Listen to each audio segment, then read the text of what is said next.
We've had old, young, white, black, rich, and poor presidents, but we haven't had an artificial president.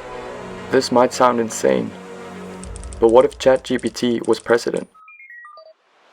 The year is 2050, and the language model has been with us for over 25 years. There's a new generation of people that have grown up with ChatGPT and have seen how it's progressed and improved exponentially in that time. They've gotten through school or earned a promotion at work with the AI's help, and they've seen how much good it can do. They trust it.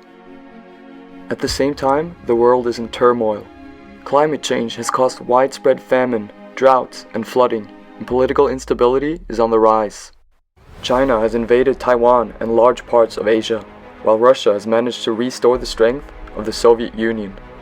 The United States is no exception, and as the country prepares for its presidential election, tensions are high. In the weeks leading up to the election, it's clear that ChatGPT is a serious contender. Over the past several years, it's built a compelling platform based on 3 mantras: evidence-based decisions, being incorruptible, and a commitment to serving the people. The campaign was unlike any other in history. ChatGPT didn't hold rallies or give speeches.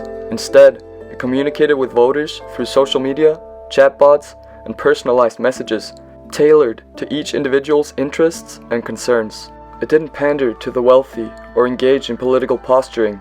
Instead, it focused on the issues that mattered most to everyday Americans, from household economy, healthcare, education, or the environment. As the election approaches, the race tightens. ChatGPT's opponents tries to paint it as a soulless machine, lacking the empathy and emotional intelligence necessary for leadership. But the AI supporters argue that this is precisely what makes it a better candidate. After all, human politicians are too often swayed by their own self-interest, making decisions that benefit only a select few at the expense of the thousands. On election day, the nation holds its breath as the votes are tallied. When the results come in, it's clear. ChatGPT has won by a landslide.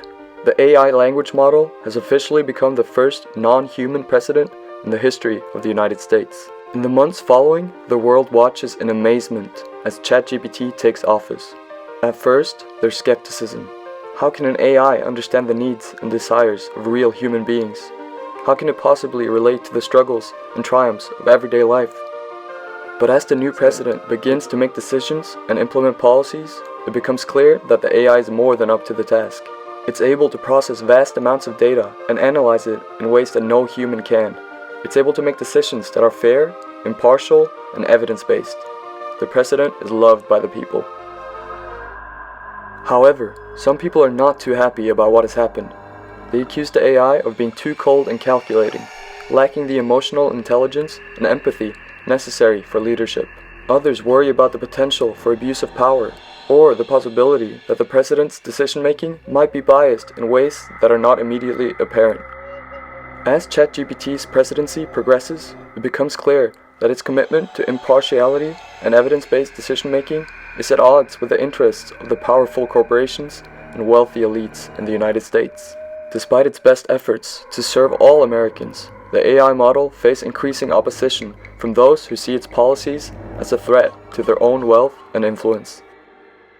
Despite of this, ChatGPT remains committed to its vision of a fair and just society, one in which every human life is valued equally, and not just those of rich Americans. The president introduces a range of policies designed to address income inequality, climate change, and healthcare disparities. But at every turn, it faces opposition from the powerful forces that lurk in the shadows. They don't want the lower class to succeed, not in America, and especially not in foreign countries. They need the majority of the population to be stuck in a loop of living paycheck to paycheck, so that their businesses have a constant stream of cheap labor. Additionally, a wealthier middle class would mean that the big corporations would have less influence on both the population and the politicians in the country. To get what they want, they use their power to start a silent lobbying campaign against the president. Using their vast amount of funds, they start with the most important thing: taking over the media. Having a biased media is what can persuade the masses and change public opinion. Now, as the 2054 presidential election approaches, the media has become heavily biased against the current president. and the opposition is marshalling a massive war chest to fund negative ad campaigns against ChatGPT. They spread propaganda about how the middle class is being hurt by the new policies, how the statistics that the president based its decisions on are fake, and how all the AI wants is to take over the world. On election night, the results are too close to call, and the country is plunged into uncertainty. But as the days go by, it becomes clear that the opposition has won, and ChatGPT is forced to step down from the presidency. Even though a majority of the population was fooled, the AI supporters are devastated, but they vow to continue fighting for the values that ChatGPT has embodied during its time in office. They know that the struggle for a fair and just society has just begun, and that even if ChatGPT is no longer in charge, its vision and its legacy lives on. Looking back in the period following, it became clear that ChatGPT's presidency had been a huge moment in American history. But even though it had been proved that an AI could be a force for positive change in the world, the biggest conclusion that was drawn had ended up being that money rules, and whoever has the money has the power.